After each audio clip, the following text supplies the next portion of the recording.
Waalaikumsalam warahmatullahi wabarakatuh. Sampurasun. Okay. Alhamdulillah. Kumaha daramang Bapak Ibu? Ya. Puji dan syukur mari kita sama-sama panjatkan kehadirat Allah Subhanahu wa taala yang mana telah memberikan kita kesehatan juga kesempatan sehingga kita semua dapat berkumpul di tempat ini. Shalawat dan salam semoga tetap tercurah limpahkan kepada Nabi kita Nabi Muhammad Sallallahu Alaihi Wasallam.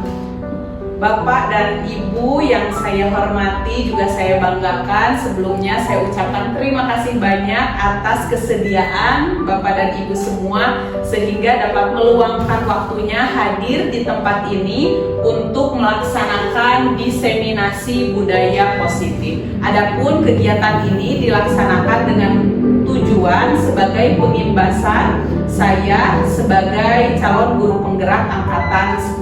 Mudah-mudahan dengan adanya kegiatan ini sasieun sabeunyeun tiasa maparin ilmu panginten rupina anu paratos ku abdi dikengingkeun salami pendidikan. Walaupun saya yakin tentunya ada budaya-budaya positif yang tentu saja sudah ibu dan bapak lakukan di sekolah, namun sebenarnya tidak disadari ya. Mudah-mudahan kita dapat merefleksikan bersama-sama kegiatan ini sehingga dapat meningkatkan kualitas kita sebagai guru, dapat melayani murid dengan lebih baik lagi ya. Sekarang kita akan bermain cobalah buka. Boleh di sini duduk berhadap-hadapan dengan teman rekan sebelahnya. Teman, itu kan itu. Oh, ya boleh. Sudah Bapak dan Ibu. Nah, di sini silakan tentukan. Beri nama siapa yang A, siapa yang B. Ya, sudah ya. Sekarang yang A bertugas mengepalkan tangan. Yang B harus membujuk yang A untuk membuka tangannya. Harus dipahami di sini yang A itu bayangkan bahwa Bapak dan Ibu yang A memiliki barang atau sesuatu yang sangat berharga yang harus Bapak dan Ibu pertahankan.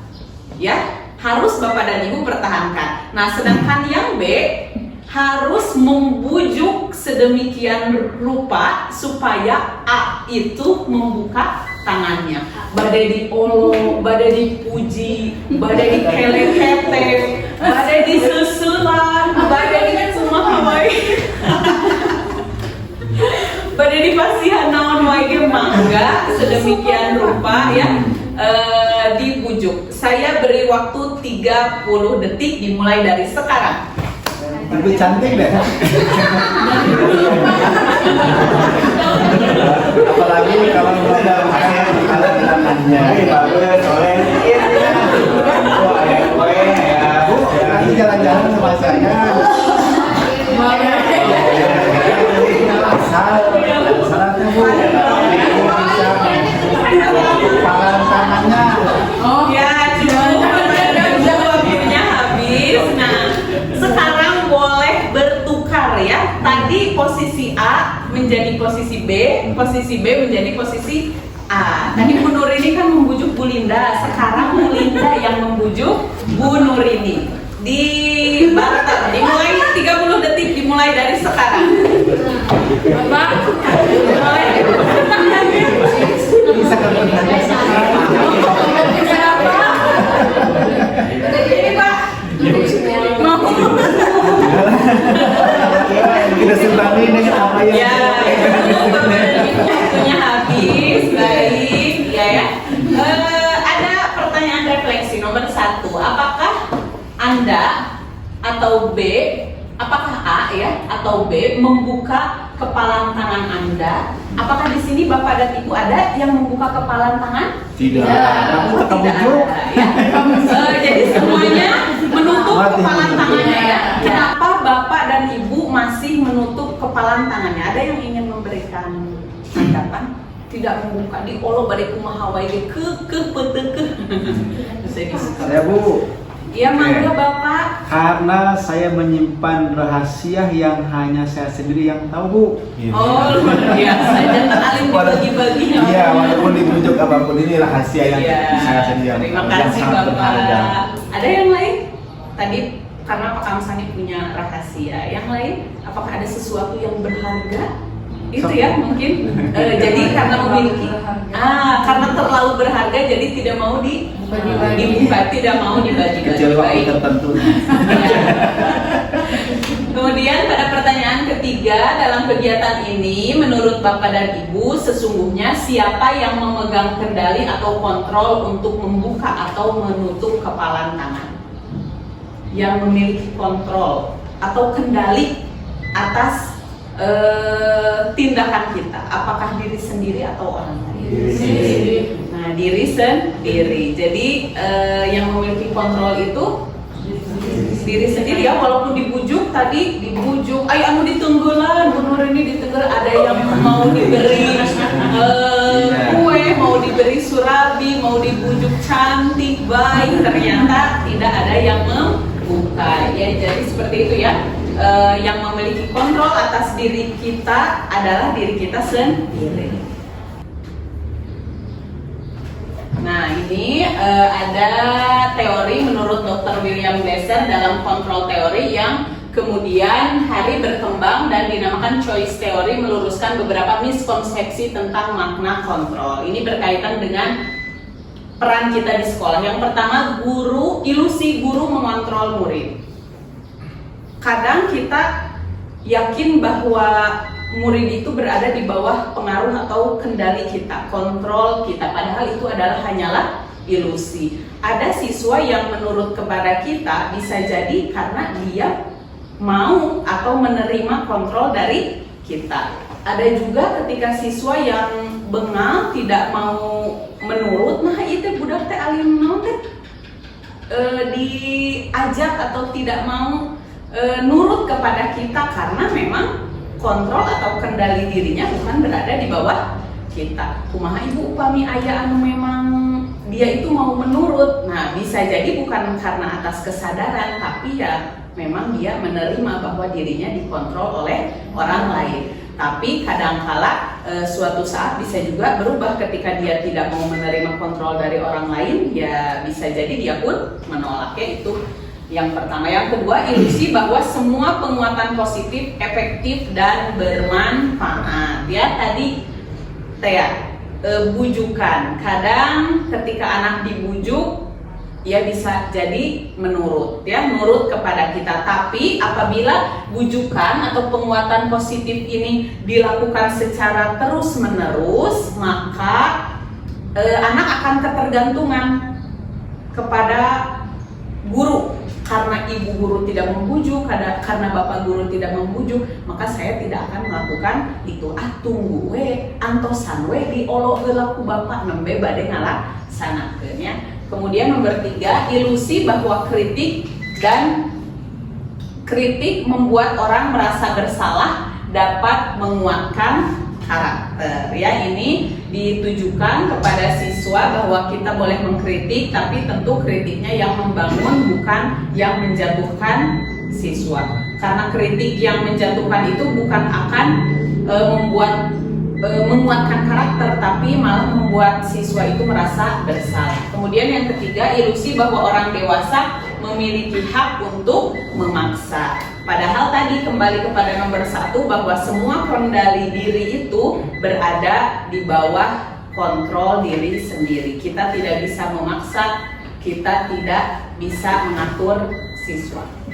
Ya, sekarang kita akan belajar mengenai berubah dari paradigma stimulus respon kepada pendekatan teori kontrol. Ini ada beberapa perbedaannya. Untuk stimulus respon itu adalah menyatakan bahwa kebutuhan setiap orang itu sama, tapi pada teori kontrol menyatakan bahwa setiap siswa memiliki kebutuhan yang berbeda. Kemudian yang kedua, untuk stimulus respon, semua orang melihat hal yang sama. Padahal menurut teori kontrol, semua orang itu memiliki pandangan atau sudut pandang yang berbeda. Yang ketiga, kita mencoba mengubah orang agar berpandangan sama dengan kita. Nah, kita akan berubah pada teori kontrol menjadi kita berusaha memahami pandangan orang lain tentang dunia. Jadi, bila kita berubah dari paradigma stimulus respon menjadi teori kontrol, kita tidak akan memaksakan kehendak kepada siswa, memaksa siswa harus seperti ini, harus seperti itu, tapi mengembangkan potensi yang ada pada siswa. Kemudian yang keempat, perilaku buruk dilihat sebagai suatu kesalahan. Sedangkan menurut teori kontrol, semua perilaku itu memiliki tujuan. Ya, kenapa siswa melakukan A? Karena dia ingin apa? Karena dia memiliki latar belakang seperti apa. Jadi setiap perilaku siswa itu memiliki tujuan. Yang selanjutnya, orang lain bisa mengontrol saya. Dalam teori kontrol, hanya Anda yang bisa mengontrol diri Anda. Kemudian saya bisa mengontrol orang lain. Kalau dalam teori kontrol, Anda tidak bisa mengontrol orang lain. Lanjut, pemaksaan ada pada saat bujukan gagal. Jadi ketika siswa dibujuk gagal, akhirnya dipaksa. Ketika anak atau siswa itu menurut, kita merasa berhasil dengan bujukan atau paksaan tersebut. Padahal itu hal yang salah. Bisa jadi ketika kita tidak ada di kelas, berubah perilaku anak. Kadang kan kalau kita berada di kelas, siswa itu mengerjakan tugas, lerasnya ari barang ditinggalkan, belum tentu. Nah, itu terjadi karena kita melakukan stimulus respon, ya. Kemudian yang terakhir, model berpikir menang kalah. Kalau dalam teori kontrol itu model berpikir menang-menang.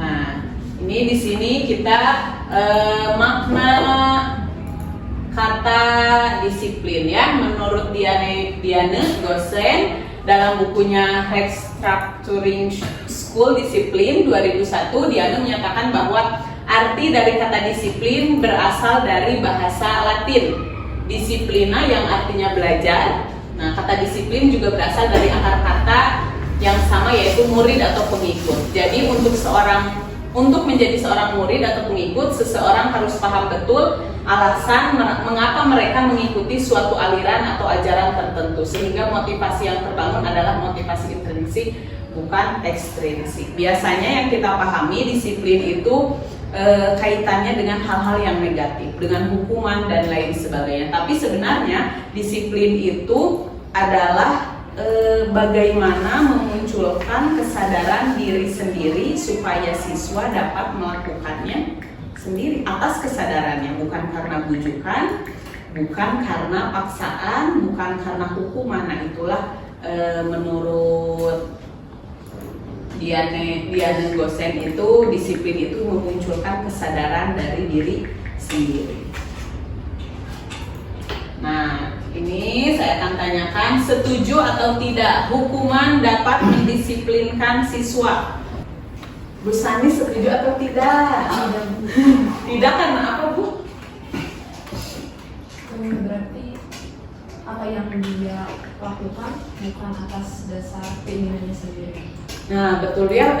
Jadi bukan atas kesadarannya, tapi karena takut, tuntutan takut dihukum. Jadi siswa tersebut disiplin itu karena takut dihukum. Kemudian penghargaan atau imbalan dapat membuat siswa patuh. Setuju atau tidak? Tidak. Tidak, Ibu. Kenapa? Karena kan tidak semua hal yang kita berikan itu dapat menjadikan siswa itu patuh. Soalnya kan tidak semua hadiah. Iya, betul sekali ya, Bu, setuju. Jadi bisa jadi ketika kita ucapannya. Nah, betul. Ucapan afirmasi seperti itu ya. Iya. Ketika tidak diberi imbalan berarti si anak tidak patuh, tidak melakukan, ya. Mana Bu hadiahna? Biasanya anak nagihul, moal Bu pamit dipasihan hadiah. Jadi tidak setuju ya dengan pemaparan. Nah, ini ada 3 motivasi perilaku manusia. Yang pertama, untuk menghindari ketidaknyamanan atau hukuman. Yang kedua, untuk mendapatkan imbalan atau penghargaan dari orang lain. Dan yang ketiga, untuk menjadi orang yang mereka inginkan dan menghargai diri sendiri dengan nilai-nilai yang mereka percaya.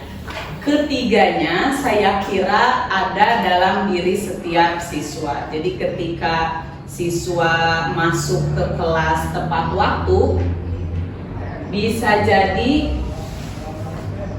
ada yang untuk menghindari ketidaknyamanan atau hukuman. Ada juga siswa yang ingin mendapatkan imbalan atau penghargaan dari orang lain. Bisa tadi betul bisa berupa pujian, wah kamu hebat, dah hoyong dipuji teh ya, sumping tepat waktu ke kelas teh.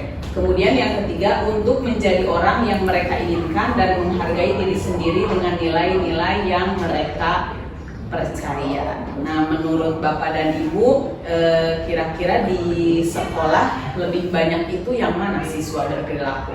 Disiplin itu atau motivasi mereka itu karena apa? Karena takut hukuman, karena ingin imbalan, atau memang ada kesadaran diri? Kalau kita lihat itu dari siswa kita, kebanyakan takut hukuman ya, kebanyakan ya. Jadi belum muncul kesadaran dari diri sendiri.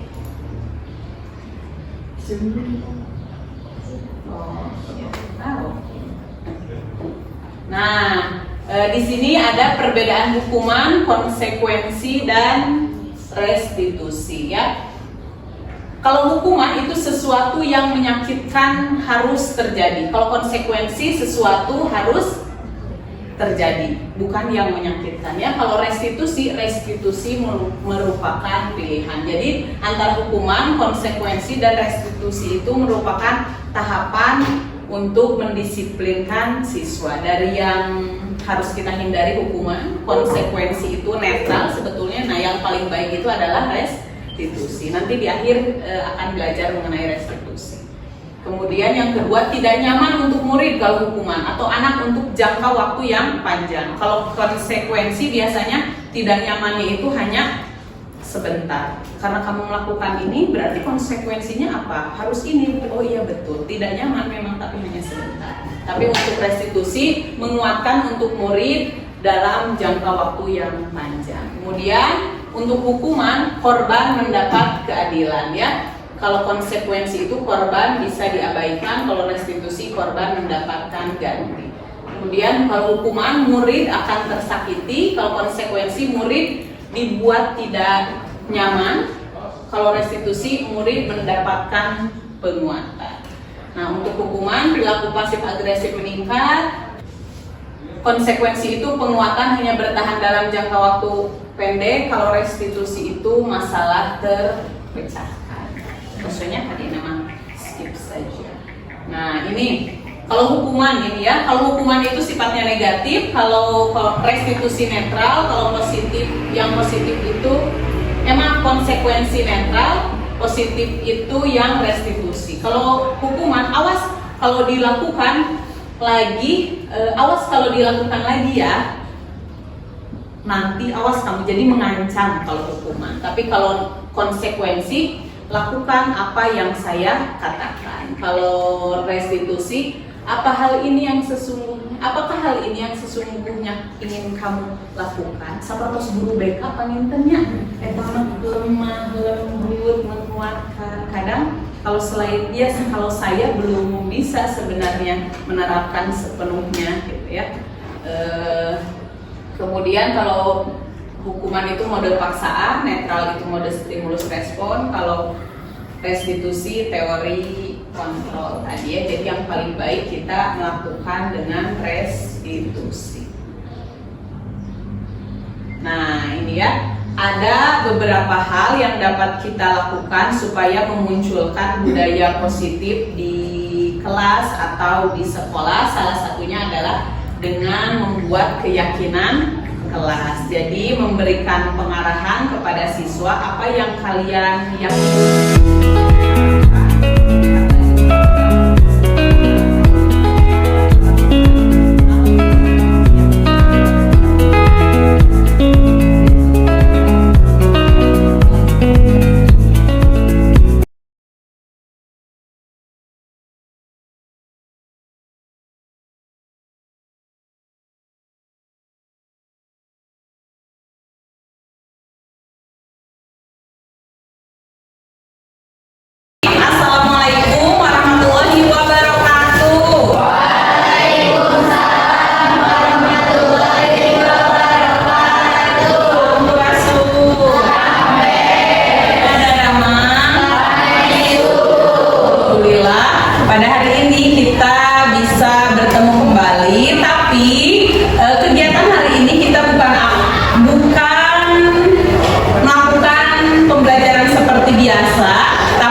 diyakini dengan hati dan dilakukan dengan tindakan.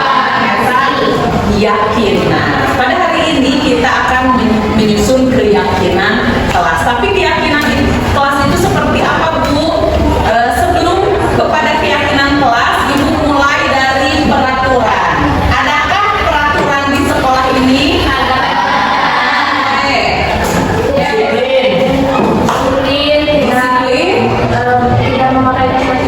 Tidak memakai kosakata hitam. Nanti hilang.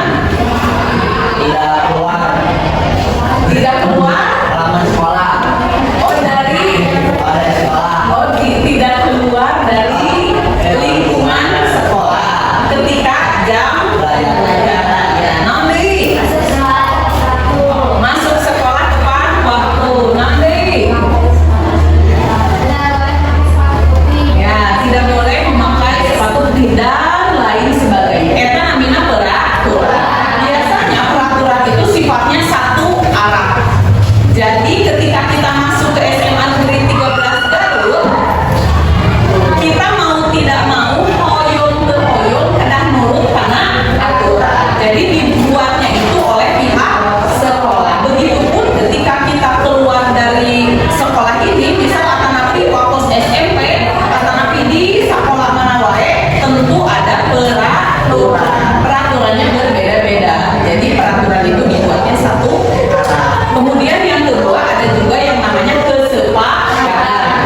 Nah, kesepakatan.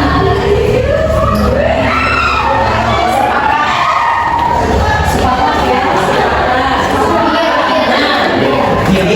Deal. Berarti itu ada satu arah atau dua arah? Ya, iya, jadi dari dua pihak adanya kesepakatan. Misal Desi akan berangkat main, misalnya nantinya jalan-jalan bersama Reina. Desi sudah berada di titik lokasi mananya, misalnya di Limbangan, perjanjian sama Reina di Limbangan. Kemudian Reina datangnya terlambat. Desi nelpon, Reina masih di mana? Iya, 5 menit. Oke, kalau 5 menit lagi tidak datang, Desi pergi duluan ya. Deal, sepakat. Ternyata Reina datang 7 menit kemudian. Desi sudah berangkat. Reina kedatangan perkataan pinter. Karena sudah ada kesepakatan. Biasanya kesepakatan juga ada konsekuensi. Itu kesepakatan. Dan yang ketiga ada keyakinan. Keyakinan mah contohnya kieu. Kalau kita di jalan raya,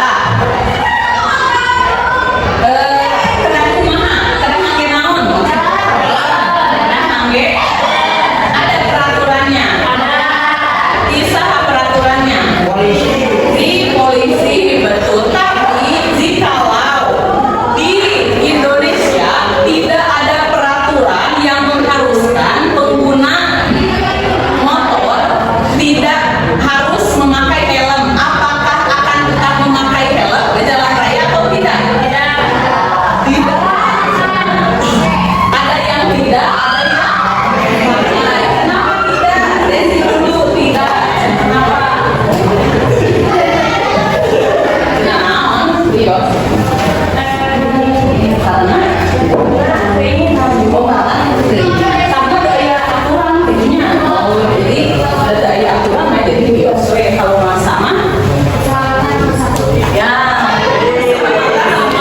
satu. Jadi kalau nggak sama, walaupun tidak ada peraturan yang menentukan bahwa ke jalan raya itu harus memakai helm, Mas Sama tetap akan memakai karena keselamatan itulah yang namanya keyakinan.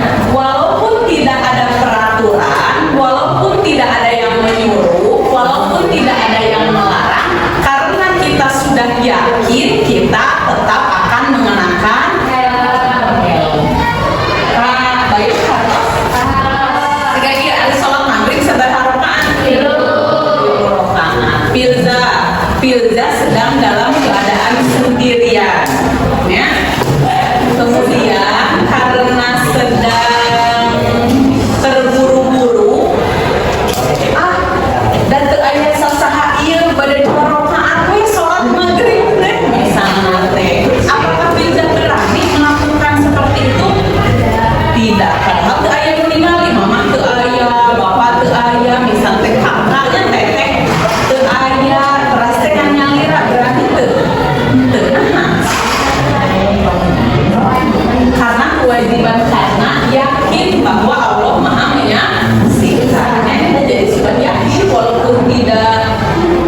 tidak ada yang mengawasi, tidak ada yang melihat, tapi tidak yakin ya. Seperti tadi Marsa, tidak ada peraturan, tapi tidak yakin itu untuk keselamatan kita, maka tetap digunakan. Nah, sekarang kita akan menyusun yang namanya keyakinan kelas. Jadi keyakinan kelas itu apa yang kita yakini demi keamanan, ketertiban, kenyamanan di kelas. Ya, contoh misal supaya kelas kita aman, kami ayat menanggung pulpen kadang di nah, ayat itu terang weekend.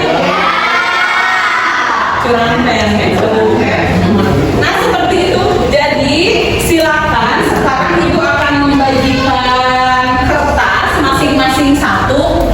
Tuliskan, boleh 1, boleh 2, boleh 3 hal-hal yang kalian yakini atau baik itu peraturan, baik itu kesepakatan apapun itu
kondusif. Tadi ayah nulisnya langsung tak menciptakan suasana kondusif ya. Semangat serati baik. Kondusif itu berarti yang tegaran deh intinya. Bukan maksudnya ya ada waktunya. Jadi tersadayana keras jempe gitunya. Kami jempe memang tidak ada kehidupan. Jadi disesuaikan maksud namanya jarum cleaning, ya. Lanjut yang ketiga itu stop bullying. Nah, stop bullying itu kan kata negatif sebetulnya ya, kalimat negatif. Kita ubah menjadi positif. Saling merangkul. Yang lain? Silih asah, silih asuh. Ada itu mana? Happy, silih asah, silih asuh, silih asih sok serang tadi. Happy, ini adalah saya sama yang saya menghargai tapi ya dari penolak. Silih asah, silih asuh, iya sok serang. Enggak, ini nomor 10. So, yes. Nah, enggak. Nah, diri tadi kebanyakan itu apa? Ya, pikir tepat waktu. Itu terus kalimat positif ya. Pikir tepat waktu dan bayar. Nah, lanjut nomor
rangkum dari hasil apa yang telah kalian tuliskan. Yang pertama adalah buang sampah pada tempatnya. Yang kedua, ciptakan suasana kelas yang kondusif. Yang ketiga, silih asah, silih asuh, silih asih. Yang keempat, melaksanakan piket kelas dan membayar uang kas. Yang kelima, menyimak guru ketika menjelaskan. Oh ya, tadi ada mengerjakan tugas ya.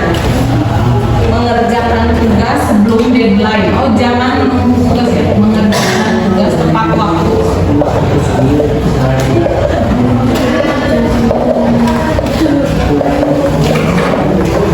Ya, sip. Nah, jadi ada 6 poin.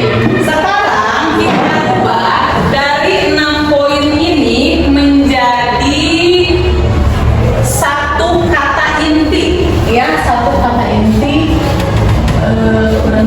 Keyakinan.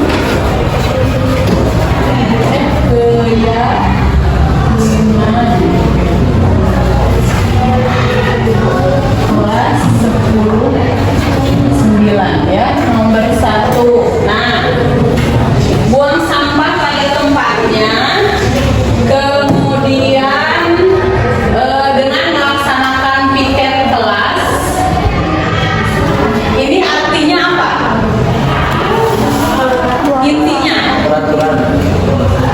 Intinya itu harus apa? Sikapnya menjaga kebersihan. Terus kerjanya buang sampah pada tempatnya, melaksanakan piket kelas. Itu bisa kita rangkum atau bisa kita simpulkan menjadi menjaga kebersihan. Berarti di sini keyakinannya menjaga kebersihan ya. Menjaga kebersihan. Kemudian masih poin nomor 4 nih, melaksanakan piket kelas, membayar uang kas, dan mengerjakan tugas tepat waktu. Itu termasuk pada disiplin dan tanggung jawab. Ya, jadi disiplin itu luas, tanggung jawab juga luas. Ini kan tanggung jawab, mengerjakan tugas tepat waktu itu tanggung jawab diri sendiri. Melaksanakan piket kelas, ya tanggung jawab anggota kelompok yang piket. Membayar uang kas, tanggung jawab kita. Iya, kita semua ya, semua yang ada di kelas. Jadi nomor 2 berarti apa? Disiplin ya. Disiplin. Lanjut tanggung jawab juga ya, tadi kan disiplin dan tanggung jawab terhadap tugas. Tanggung jawab, kelas, muka opa, ciptakan suasana kelas yang kondusif. Artinya apa? Atau sudahnya bisa masuk ke disiplin. Nah, masuk ke disiplin sudah. Lanjut sekarang menyimak guru ketika menjelaskan. Sopan santun ya, sopan santun. Mau sopan santun atau sopan santun? Sopan santun. Sopan santun. Sopan. Nah, kemudian yang terakhir nomor 5, menurut ibu ini bisa dituliskan sebagai kalimat lengkap ya, untuk kita buat menjadi keyakinan kelas ya. Silih asah, silih asih, silih asuh, silih asah, silih asuh, silih asih boleh kan? Silih asah, silih asih, silih asuh, silih asih.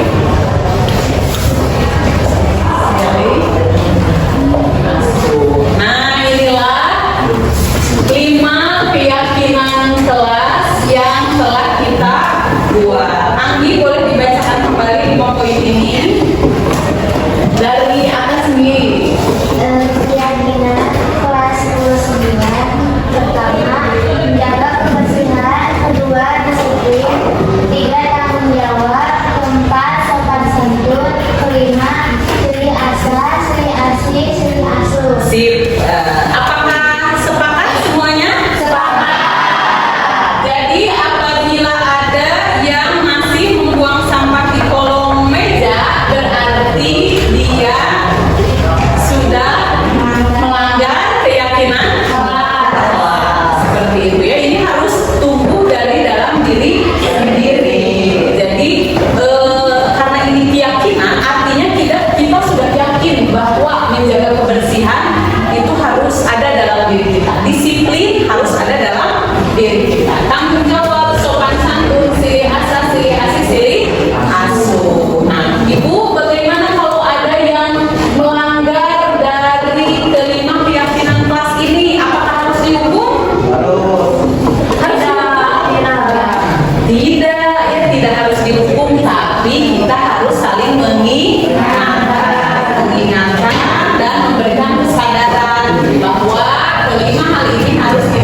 ini kelima poin keyakinan kelas. Ya, terima kasih. Semoga kita semua dapat menjalankannya dengan baik. Ya, terima kasih. Pada kegiatan hari ini telah selesai. Mohon maaf. Wassalamualaikum warahmatullahi wabarakatuh. Waalaikumsalam warahmatullahi wabarakatuh. Mangga. Assalamualaikum warahmatullahi wabarakatuh. Sebelumnya perkenalkan, nama saya Anwar Mutadin dari kelas 19. Izin untuk menyampaikan umpan balik saya setelah mengikuti kegiatan pembuatan kesepakatan kelas. Menurut saya kegiatan itu sangat bermanfaat, juga sangat positif, karena pembuatan peraturan itu dibuat dari kita semua, kita sendiri di kelas, untuk membuat satu kesepakatan atau peraturan yang dimana karena peraturan itu dibuat oleh kita sendiri, sehingga akan tumbuh rasa kesadaran pribadi yang membuat kita akan lebih disiplin dalam melaksanakan setiap peraturan tersebut. Terima kasih. Wassalamualaikum warahmatullahi wabarakatuh. Assalamualaikum warahmatullahi wabarakatuh. Perkenalkan, saya Heru dari kelas 10-9. Ingin menyampaikan komentar saya mengenai kegiatan yang telah dilakukan waktu itu, yaitu tentang keyakinan kelas ya. Menurut saya pribadi, membuat keyakinan kelas ini hal yang sangat positif bagi kelas. Terus juga bagi siswa juga sangat penting ya untuk dilakukan, apalagi terhadap siswa yang bisa dibilang kurang ya dalam meyakini keyakinan kelas. Semoga dengan adanya keyakinan kelas ini, semoga para siswa kelas dan juga semua orang yang ada di kelas bisa menyepakati hal tersebut, kemudian juga bisa melaksanakan peraturan dengan baik. Terima kasih. Wassalamualaikum warahmatullahi wabarakatuh. Ya, seperti itu ya Ibu, Bapak nanti bisa diterapkan keyakinan kelasnya di masing-masing kelas. Sekarang kita akan lanjut pada 5 kebutuhan dasar manusia. Sesungguhnya ini bukan hanya untuk siswa, tapi sebagai guru, seluruh manusia tentu memiliki kebutuhan dasar ini. Yang pertama adalah kebutuhan bertahan hidup, yang meliputi kesehatan, rumah, makanan, untuk kita bertahan hidup. Kemudian yang kedua, kasih sayang dan rasa diterima, yaitu koneksi sosial, memberi dan menerima kasih sayang, merasa menjadi bagian dari suatu kelompok. Dengan memiliki kelompok, kita akan merasa diakui, dihargai gitu ya. Yang ketiga, kebutuhan akan kebebasan, yaitu menginginkan pilihan, mencoba hal baru. Yang keempat, kesenangan, bersenang-senang, bermain, tertawa, itu adalah kebutuhan dasar kita. Yang kelima, penguasaan, yaitu kekuatan untuk mencapai sesuatu, merasa kompeten, merasa punya harga diri. Nah ini kelima ini dibutuhkan oleh kita. Bila kita hubungkan dengan keadaan di kelas, misal ketika ada siswa namanya Chelsea ya Bu Nur ini, ya, misalnya namanya Chelsea, kemudian Chelsea itu izin kepada Bu Nur ini untuk pergi ke toilet. Nah, tapi ternyata dia malah pergi ke kantin. Nah, ketika ditanya tos ringkit gitu ya, baru ilang muir minyak tilas bala-bala. Chelsea dari mana? Dari toilet, Bu. Itu bawa makanan. Iya Bu, dari kantin. Nah, apa yang akan Ibu Nur ini lakukan? Disuruh makan dulu. Nah, berarti Bu Nur ini telah mengerti bahwa Chelsea melakukan hal tersebut karena dia ingin memenuhi kebutuhan dasarnya, yaitu bertahan hidup ya, seperti itu. Kemudian ada siswa yang senang dengan jam kos ya Bapak Ibu. Nah, sebenarnya mereka itu bukan nakal, tapi ingin memenuhi kebutuhan dasarnya, yaitu apa kira-kira? Kebebasan ya, kebebasan yaitu menginginkan pilihan dan mencoba hal yang baru. Kemudian ada siswa yang di kelas itu ketika guru menjelaskan dia malah mendengarkan musik. Nah, sebenarnya bukan tidak ingin mendengarkan kita ya, tapi ingin apa? Kebutuhan dasarnya kesenangan. Jadi ada kebutuhan dasar yang tidak terpenuhi dia tuh merasa bosan sehingga mendengarkan musik akhirnya merasa senang. Tapi kan kadang kita melihatnya udah saya kenal dengan kerjaan Tuhan gitu ya. Dan yang selanjutnya terakhir adalah penguasaannya, kekuatan tadi contoh kasih sayang. Oh iya, belum. Tadi ada suka anak yang cari perhatian ya, cari perhatian padahal dia tidak ada masalah atau kenapa-napa, tapi selalu ingin cari perhatian ibu dan lain sebagainya. Berarti dia ingin memenuhi kebutuhan kasih sayangnya. Nah, seperti itu ya. Jadi seperti tadi pada teori kontrol bahwa setiap siswa itu tindakannya pasti ada tujuan yang ingin dicapai. Nah, kalau saya analisis di sini ada beberapa guru yang sangat disenangi murid. Upami nuju sasalaman teh membuat macet pas halal bihalatnya. Salah satunya adalah Bu Linda. Unggal itu ibu, siswa teh ibu ngobrol heula kami deui nyangsang heula nya. Kami deh pokoknya mah setiap Bu Linda berjalan pasti menyapa dulu siswa. Siswa pun pasti dengan semangatnya ngagabruk itu ibu. Terus saya perhatikan, kenapa ya Bu Linda seperti itu sedangkan saya tidak? Hare-hare siswa mah tenang, tetapi kenapa Bu Linda seperti itu? Setelah diamati ternyata Bu Linda memang hangat, penuh kasih sayang kepada siswa itu, merangkul. Jadi berarti Bu Linda bisa memberikan kebutuhan dasar yang diperlukan oleh siswa seperti itu. Kemudian ada juga Bu Nurini ya sering hahaha seserian gitunya sareng siswa teh heureuy ya. Jadi ketika saya melihat Bu Nurini, siswa itu merasa nyaman, dianggap sebagai teman. Nah, dengan Bu Nurini saya perhatikan analisis, ternyata Bu Nurini dapat memberikan kebutuhan dasar, kesenangan, kadangkala juga kebebasan kepada murid. Jadi anak itu merasa senang berada di dekat Bu Nurini. Saya yakin ibu dan bapak pun seperti itu, namun tidak atau belum menyadari. Ya.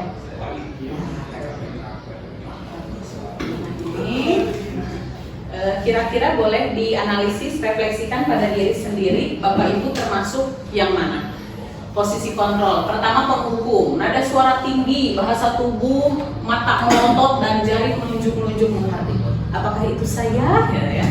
Refleksikan diri sendiri. Kemudian pembuat merasa bersalah, nada suara itu memelas halus, sedih, bahasa tubuh merapat pada anak lesu. Ini mah tidak menghardik tapi nyelekit ya dengan Bapak Ibunya, itu gogorokan tapi mata nyelekit gitu entah. Ini berarti posisi kontrol Bapak dan Ibu ada di pembuat merasa bersalah. Yang ketiga sebagai teman, ada suara ramah, akrab dan bercanda, bahasa tubuh merapat pada murid, mata dan senyum jenaka. Ini berposisinya itu Bapak Ibu sebagai teman. Kemudian sebagai pemantau, nada suara datar, bahasa tubuh yang formal. Yang terakhir manajer, nada suara tulus, bahasa tubuh tidak kaku dan mendekat kepada murid. Kira-kira dari kelima ini boleh dijawab di hati masing-masing, saya berada pada posisi kontrol yang keberapa. Nah, ini ada contoh video posisi kontrol ya, silakan disimak.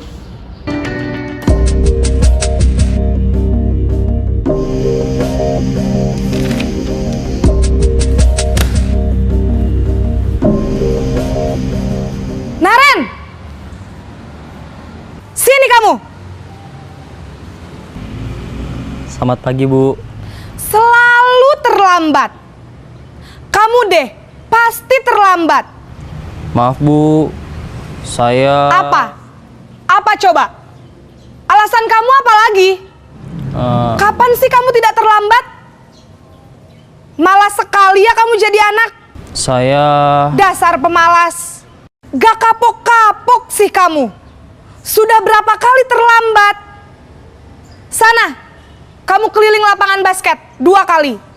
Kenapa saya harus keliling lapangan basket, Bu? Kenapa? Kamu mau lawan ibu? Berani-beraninya jawab. Sudah terlambat, masih berani jawab pula. Sekarang, keliling lapangan basket 5 kali sekalian, biar kapok. Cepat, pergi sana ke lapangan basket. Posisi penghukum biasanya berbicara dengan nada tinggi, menghardik, menunjuk-nunjuk, menyakiti, dan menyindir. Hukuman bisa berupa fisik maupun psikis. Ibu dan bapak guru hebat. Dampak yang terjadi pada murid ketika guru berada pada posisi penghukum adalah murid cenderung akan memberontak, bahkan menyimpan dendam.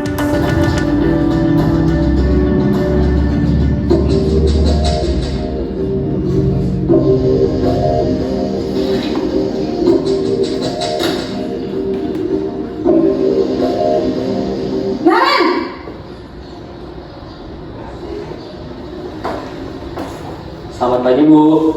Naren, kamu kenapa terlambat lagi, nak? Ya Tuhan, Naren, kamu senang ya bikin ibu susah ya? Kalau kamu terlambat lagi, nanti ibu yang ditegur bapak kepala sekolah, nak. Disangka ibu tidak bisa membina kamu. Duh, gimana ini? Maaf, Bu. Duh, Gusti Naren, kamu suka ya kalau ibu ditegur bapak kepala sekolah? Terus, sekarang ibu harus tulis apa yang di buku absen? Ini kamu sudah sering terlambat loh. Ibu harus apa coba? Maaf, Bu. Maaf sekali. Ya sudah, lain kali jangan bikin ibu susah lagi ya, nak ya. Ibu tidak akan kuat lagi kalau kamu begini terus. Bisa jantungan kalau ibu ditegur bapak kepala sekolah. Sana cepat ke kelas. Maaf ya, Bu. Maaf sekali. Posisi membuat rasa bersalah berbicara dengan nada tenang, cenderung lembut. Namun kata-kata yang diutarakan membuat murid merasa menjadi orang yang gagal, memandang buruk dirinya sendiri, merasa tidak berharga, dan tidak sanggup membahagiakan orang lain. Ketika guru mengambil posisi pembuat rasa bersalah, murid akan menganggap dirinya yang bersalah dan ia akan menyimpan emosi negatif tersebut di dalam dirinya.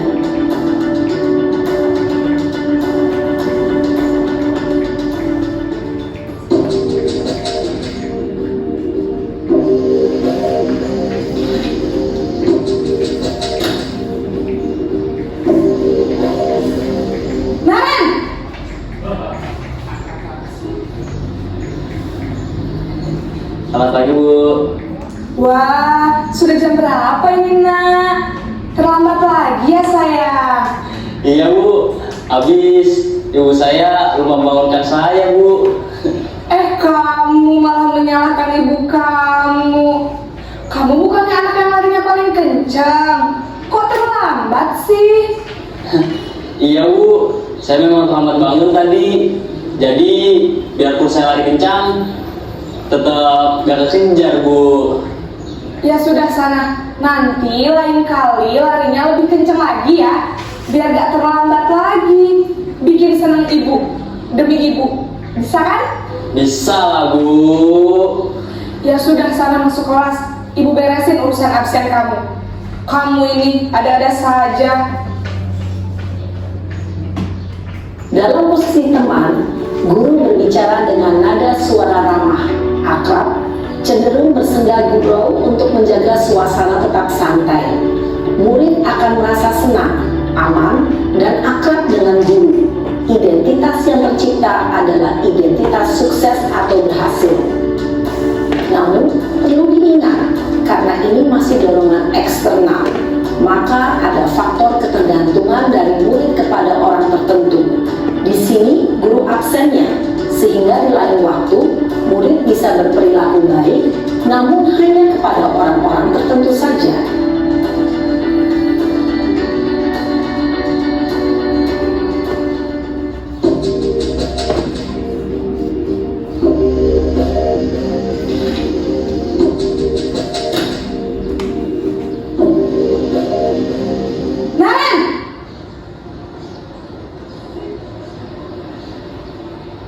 Selamat pagi, Bu. Naren, apa peraturan peraturan sekolah kita tentang jam berapa kita harus masuk sekolah, nak? Kita harus di sekolah jam 7, Bu. Iya betul, sekarang sudah jam 7.20. Naren sudah tahu konsekuensinya jika terlambat hadir. Paham, Bu. Saya harus tinggal kelas pas jam istirahat selama 20 menit. Iya benar, konsekuensinya demikian. Jadi nanti jam 9.30 pas istirahat, kamu harus tinggal di kelas, kerjakan tugas tambahan untuk ketertinggalan kamu, ya? Baik, Bu. Posisi pemantau mengandalkan penghitungan atau data untuk mengontrol murid. Guru mengarahkan murid berdasarkan peraturan dan konsekuensi. Seorang pemantau menunjukkan bahasa tubuh dan ekspresi wajah yang datar dan cenderung formal.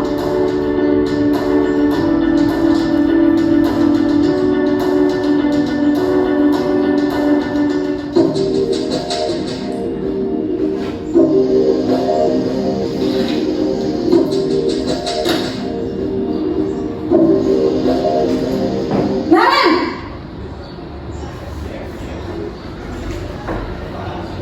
Selamat pagi, Bu. Selamat pagi, Naren. Maaf, Bu. Saya terlambat. Iya, sekolah masuknya jam 7, sekarang sudah jam 7.20. Jadi sekarang bagaimana ini, Naren? Maaf, Bu. Saya lupa setel alarm saya semalam. Baiklah, menurut kamu, keyakinan sekolah yang mana yang perlu kamu tingkatkan? Menghargai diri sendiri dan orang lain mungkin, ya, Bu. Setuju. Jadi, apakah Naren meyakini prinsip saling menghormati tersebut? Iya, Bu. Saya meyakininya. Apakah Naren bersedia memperbaiki masalah keterlambatan ini? Bersedia, Bu. Bagaimana kamu akan perbaiki masalah keterlambatan ini? Saya akan coba untuk tidak lupa menyetel alarm saya, Bu. Baik, kalau Naren lupa menyetel alarm di rumah, ada orang yang kira-kira bisa bantu mengingatkan tidak? Ada, Bu. Kakak saya, Kak Emma. Ada lagi selain Kak Emma? Selain Kak Emma, ada ibu saya. Baik, jadi yang mengingatkan Naren adalah Kak Emma dan ibu kamu, ya? Kira-kira akan mulai setel alarm kapan nih, Naren? Setelah pulang sekolah, akan segera saya lakukan. Baik, jadi Naren akan setel alarm untuk bangun besok pagi dan akan diingatkan oleh kakak dan ibunda Naren, ya? Ada lagi yang mungkin perlu dilakukan, Naren? Agar tidak terlambat bangun lagi. Tidak ada, Bu. Baik, Naren. Terima kasih untuk kerjasama kamu. Sekarang kamu perlu kembali ke kelas untuk belajar. Baik, Bu. Terima kasih. Posisi manajer adalah posisi kontrol yang disarankan untuk membimbing murid memiliki sikap disiplin yang positif, yaitu murid yang mandiri, bertanggung jawab, dan dapat memecahkan masalah. Tujuan dari posisi ini adalah agar murid dapat berefleksi atas tindakannya. Guru akan dengan tulus memberikan pertanyaan-pertanyaan bermakna, sehingga membuat murid dapat belajar dari kesalahannya dan mencari sebuah solusi untuk menyelesaikannya. Ibu dan bapak guru hebat, setelah mengamati adegan kelima posisi kontrol tadi, kira-kira posisi mana yang paling ideal? Posisi mana yang dapat menunjang motivasi intrinsik murid? Ya, tentu posisi manajer. Posisi ini memang posisi ideal yang ingin dituju setiap pendidik. Pada posisi inilah, guru dapat menerapkan disiplin positif yang berpihak pada murid, yang memerdekakan murid. Perjalanan seorang pendidik tentunya tidak mudah untuk sampai pada posisi seorang manajer. Namun, tujuan kita pasti, yaitu menciptakan murid-murid yang mandiri, merdeka, dan bertanggung jawab. Semoga penggambaran 5 posisi kontrol yang telah diperlihatkan ini dapat menjadi ajang refleksi bagi kita semua, agar dapat terus mengasah dan menerapkan disiplin positif yang memerdekakan murid. Mari terus berlatih dan bersemangat. Selamat menerapkan. Salam dan bahagia, Ibu dan Bapak Guru hebat. Nah, Bapak dan Ibu, baru saja kita telah menyaksikan video contoh mengenai 5 posisi kontrol. Jadi, alangkah baiknya bila sebelum kita melakukan atau memposisikan diri kita sebagai manajer, alangkah baiknya kita sebelumnya itu membuat keyakinan kelas terlebih dahulu, seperti apa yang telah tadi ditayangkan. Contoh saya ketika membuat keyakinan di dalam kelas, sehingga akan mudah ketika nanti bertanya, nah keyakinan apa yang sudah kita sepakati bersama. Kalau sebelumnya belum ada keyakinan kelas, akan sulit untuk dilakukan. Nah, dan yang terakhir ini akan sedikit membahas tentang segitiga restitusi. Jadi segitiga restitusi ini adalah langkah-langkah yang dilakukan sebagai manajer. Yang tadi ya, posisi kontrol yang kelima yaitu sebagai manajer. Yang pertama adalah menstabilkan identitas. Menstabilkan identitas. Jadi setiap orang pasti pernah melakukan kesalahan. Kamu bukan satu-satunya yang pernah melakukan hal tersebut. Yang kedua, sisi yang kedua adalah validasi kebutuhan atau validasi tindakan yang salah. Kamu tentu punya alasan mengapa melakukan hal itu. Adakah cara yang lebih efektif untuk mendapatkan apa yang kamu butuhkan? Dan yang sisi yang ketiga, menanyakan keyakinan. Kamu ingin menjadi seperti apa? Nah, ini ya langkah-langkahnya. Di sini contoh dari tindakannya untuk menstabilkan identitas. Berbuat salah itu tidak apa-apa. Kemudian tidak ada manusia yang sempurna. Ketiga, saya juga pernah melakukan kesalahan seperti itu. Jadi distabilkan dulu identitas siswa. Kemudian kita bisa menyelesaikan ini. Keempat, Bapak dan Ibu tidak tertarik mencari siapa yang salah, tapi Bapak dan Ibu ingin mencari solusi dari permasalahan. Yang keenam, kamu berhak merasa begitu. Dan yang terakhir, apakah kamu sedang menjadi teman yang baik buat dirimu sendiri untuk menstabilkan identitas. Dan kedua, validasi tindakan yang salah. Padahal kamu bisa melakukan yang lebih buruk dari ini ya, gitu. Tapi kamu tidak melakukan hal tersebut.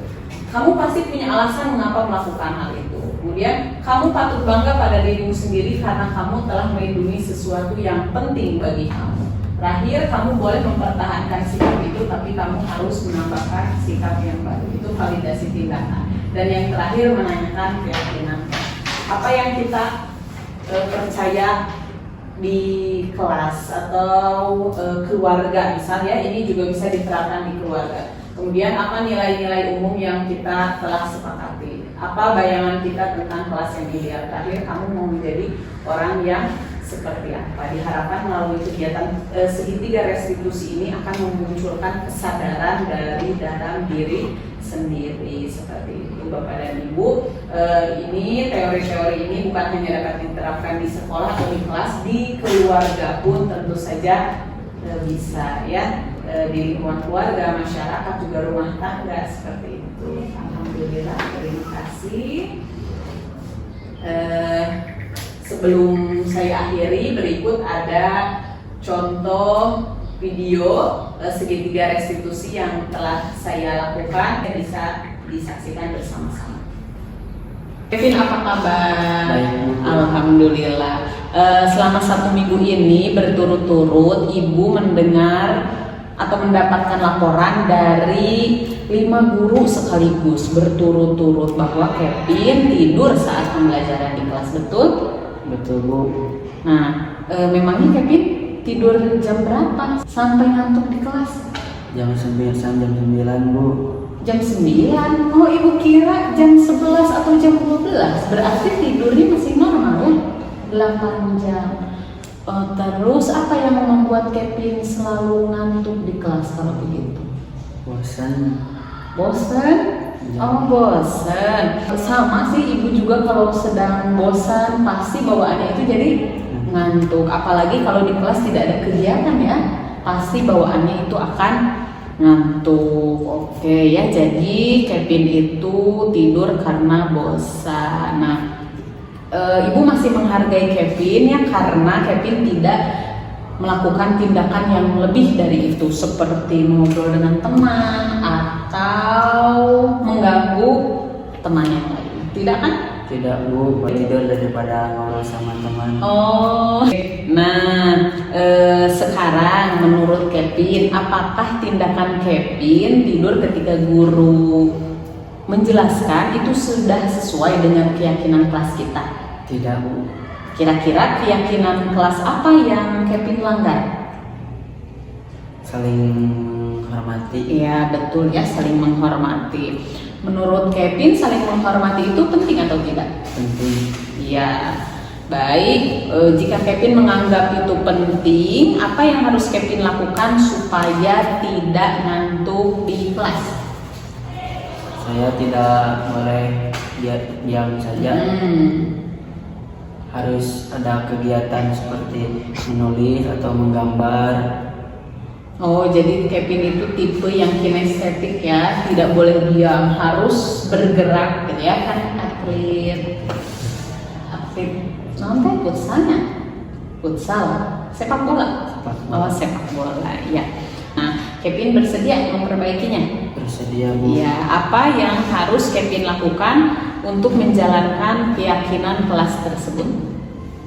Lebih menghargai guru dengan memperhatikan ketika sedang menjelaskan di kelas maupun walaupun bosan. Oh, seperti itu ya. Ya, terima kasih atas keinginan Kevin untuk berubah, tapi Ibu juga ingin bertanya, adakah saran yang ingin Kevin berikan kepada guru ya supaya pembelajaran itu lebih menyenangkan sehingga tipe siswa seperti Kevin itu tidak merasa bosan di kelas? Kedah kumaha guru teh? Seperti bisa ngasih pertanyaan kepada murid-muridnya atau memberi tulisan. Oh, menulis ya, terus mengajukan pertanyaan, terus kalau ada kegiatan yang harus bergerak seperti itu Kevin suka. Senang. Iya, sip. Terima kasih, alhamdulillah. Semoga baik Kevin maupun Ibu dan guru-guru yang lain dapat memperbaiki diri ya untuk meningkatkan kualitas pembelajaran di kelas. Ya, Kevin juga walaupun bosan tapi harus tadi apa? Menghormati. Terima kasih ya Kevin. Sekarang Kevin boleh kembali ke kelas. Mangga. Alhamdulillah, terima kasih Bapak dan Ibu. Sekian yang dapat saya sampaikan mengenai budaya positif ini. Mudah-mudahan sedikitnya atau banyaknya dapat memberikan manfaat untuk Bapak dan Ibu dalam meningkatkan kualitas pembelajaran di kelas. Tentu ini sangat berharga, pengalaman yang berharga bagi saya. Terima kasih atas kesediaan waktunya. Mohon maaf atas segala kekurangan. Wassalamualaikum warahmatullahi wabarakatuh. Waalaikumsalam warahmatullahi wabarakatuh. Assalamualaikum warahmatullahi wabarakatuh. Saya Bu Nurini, guru sejarah di SMA Negeri 13 Garut. Setelah saya mengikuti diseminasi budaya positif, saya menyadari bahwa hukuman bukanlah cara yang tepat untuk mendisiplinkan siswa. Adapun jika terjadi pelanggaran terhadap siswa, maka cara yang paling tepat adalah dengan segitiga restitusi. Demikian umpan balik dari saya mengenai diseminasi positif yang telah dilakukan oleh Bu Mirwanda. Sekian, wassalamualaikum warahmatullahi wabarakatuh.